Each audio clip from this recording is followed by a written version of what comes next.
Nasce con mia suocera, la mamma di mio marito, che praticamente lei aveva un piccolissimo negozio, sempre ubicato allo stesso numero civico, ed era una stilista di cappelli.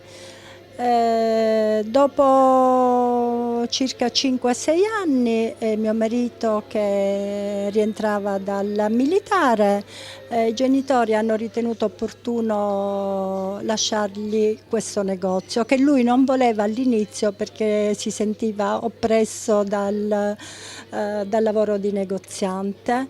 Poi man mano siamo cresciuti, devo dire con molta modestia, che è quella che riteniamo sia la nostra parte più importante caratterialmente, e quindi siamo cresciuti. Adesso c'è mio figlio che già è con noi da 10 anni e si è vista la rivoluzione totale, perché lui è all'avanguardia su tutto. Per quanto riguarda questo Natale, un trend positivo?